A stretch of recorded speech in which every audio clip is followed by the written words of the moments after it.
Hi, this is Patrick Horn, president of GHAPP. Thank you to our sponsor, Intercept, for the support of this podcast. Welcome to the GHAPP CLDF PBC podcast series. My name is Andrea Gossard, your host for today. Today, we are glad to have you with us for our 7th episode on PBC. We will have information today on the importance of clinicians understanding the area under the curve with respect to non-response to ursodeoxycholic acid in the setting of PBC. We are also going to talk about the cumulative effects of non-response over time. Joining me today is Ann Moore, a nurse practitioner and expert in PBC management. She's also a fellow GHAPP member and very experienced provider. Welcome, Ann. Hey, Andrea. It's great to be back. Together, we aim to provide a comprehensive understanding of the concept of the area under the curve in response to non-responders to ursodeoxycholic acid, the cumulative effect of not responding to therapy, and the importance of continuing monitoring and advanced therapeutic strategies in the setting of PBC. So let's get started, Ann. Tell me a little bit about what is a response in the setting of primary biliary cholangitis. What do you want to see when you're treating patients with ursodeoxycholic acid? Sure. I feel like we could get into a real discussion about what our treatment target goals are. And if you go around the world, Barcelona, London, Toronto, here in the US, there's a different target that is considered adequate response. I think with our experience in the PBC clinical trial world, we got attached to that less than 1.67 times the upper limit of normal as being where we wanted our patients to land. Now, over the years, we have the Global PBC Study Group, which is a conglomerate of hepatologists from around the world who, because this is a rare disease, let's face it, we need a big N to look at this and what is response. And it turns out that an alkaline phosphatase that's truly normal predicts better outcomes for our patients at 10 years of transplant-free survival. And the same goes for bilirubin, where that target should really be 0.6 times the upper limit of normal, which equates to a bilirubin around 7, depending on what your upper limit of normal is for your lab, right? And there lies another problem. What is normal alk phos? I think many labs have different upper limit of normals. We see that with the 2 new PBC second-line therapies in their clinical trials. They had different upper limit of normals for their studies. And we never do head-to-head comparison, but it's made more difficult when we don't all agree on the same thing. And in my world, I feel like normal is normal. The target that I want to achieve for my PBC patient, where I feel most comfortable about preventing progression to transplant or death, is like a true normal alk phos. And so that's what I'm looking for, but I do individualize treatment based on risk stratification when it comes to fibrosis as well. So early stage disease in an older patient who doesn't want additional therapy, I might be more relaxed about, but certainly I'm much more aggressive in a younger patient that already has signs of fibrosis. Absolutely. Thank you for that. So when you think about patients who are started on urso therapy, and I agree with you, there's so many different ways that people define response all over the globe. If you ultimately have deemed them a non-responder 12 months, 18 months, 6 months down the road, at that point, maybe you're considering therapy. When patients are thinking or entertaining the idea of adjunct therapy, they'll sometimes wonder, well, what if I don't do that? So let's talk a little bit about the patient who is a non-responder. What happens over time if they're left undertreated? What would you expect? So I feel like we see this a lot because, we know that about 40% of patients on URSO, which is first-line therapy, are not adequate responders. And the other thing we see is that 50% of patients with early stage PBC treated with first-line therapy actually progress to a more severe stage within 5 years. So we see this all the time in our clinics. And I think maybe not you or I, but in the community, there's reluctance to use second-line therapy, sometimes because there's fear of associated side effects, perhaps. But now we have new options, and I still believe the first option for second-line therapy is not a bad option. So I want to do everything to prevent that eventual transplant. But I just feel like, really being on top of that patient, looking at where you want to be and monitoring. Because if you don't, or if a patient refuses additional therapy, what you're going to see is a variable progression to advanced fibrosis. What you see with advanced fibrosis and early cirrhosis is a risk for hepatocellular carcinoma, which becomes real. We need to begin surveillance. In my clinic, we start with F3 disease and do ultrasound and AFP on an every 6-month basis. I'm not allowed by insurance to throw in an MRI or a triphasic CT, unfortunately, unless there's an abnormality on the ultrasound. I know around the country and with academic centers, a lot of times MRI is the first choice, or at least alternating MRI with ultrasound.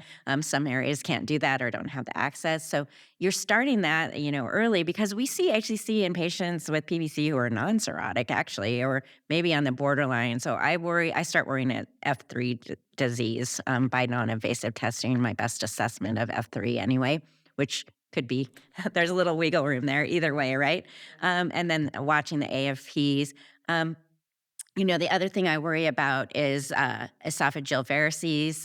Portal hypertension develops sometimes without cirrhosis, also in PBC patients. So if you're getting routine imaging on these patients and you start seeing changes associated with portal hypertension, even on labs, if your platelet count is declining, if on imaging you're noticing that spleen size is increasing, then I would begin surveillance for esophageal varices and consider non-selective beta blocker like carvedilol. Yeah.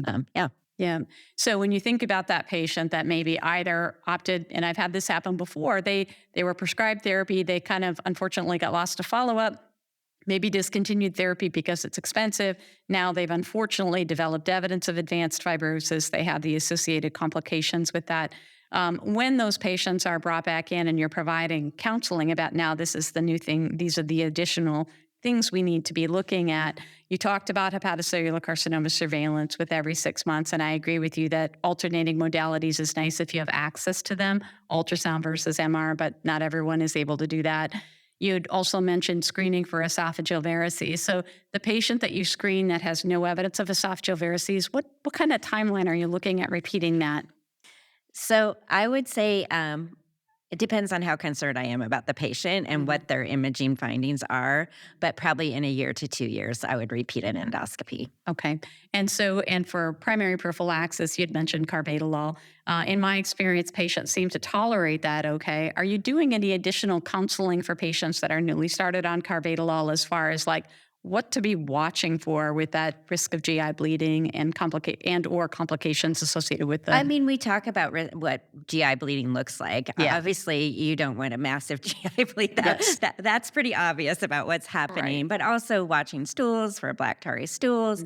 We're watching labs to look for a decline in hemoglobin. A lot of times, these patients are not just going to have a massive GI bleed. They're going to have kind of a slow decline in hemoglobin, and then you go in and say, oh, what's happened? Right. And there's varices. So, I mean, having that discussion with what the future could look like for the patient is important, but I also try not to worry them. And I think carvedilol is very well tolerated. There's not a pulse goal with carvedilol, which thank goodness. Yeah. But the issue with beta blockers in our PBC patients is they already have a component of fatigue. And so I feel like beta blocker can add to that. And some patients just do not tolerate it. And then it's like, well, you can try the lowest dose. I still feel like I need to do something. That would be somebody that maybe prophylactic banding would be important to do, rather than wait for a problem. Right? Yeah. And I've had patients at times who are so intolerant to the beta blocker that they'll actually opt for prophylactic banding. But until they have it. Until they have it, right. Then right. they're like, Then what was I thinking? Then it's a different story. Yeah, absolutely. And so then obviously the trajectory over time, that advanced fibrotic patient with complications may move on to liver transplant. So what are the things that you're looking at, a kind of MELD score that you use as your criteria? I feel like we skipped over one thing, and that is the bone health of these patients. Sure. Which I mean, if you're not on top of it now, post-transplant is going to be a problem. Yeah. And, just really paying attention to preventing fractures in our cholestatic patients is so important, especially when they're, important in general. But if they go to transplant, the risk becomes even greater that they're going to have a bone metabolism related fracture. Like it just it's a real thing. And we have patients who are crippled, with fractures related to their osteoporosis, which I feel like we need to be definitely paying attention to that. Where I'm looking for a MELD score to be when I no longer am associated with a transplant program, so I'm sort of like a broker. So I think, the programs in our area want a MELD score of 15 consistently. But if a patient has like other complications of cirrhosis, say they have ascites that I can't get on top of with diuretics, or they have intractable pruritus, or they have encephalopathy that I'm just struggling to manage, I'm going to send them to the transplant program and let them make a decision on whether the patient is ready or not. Yeah.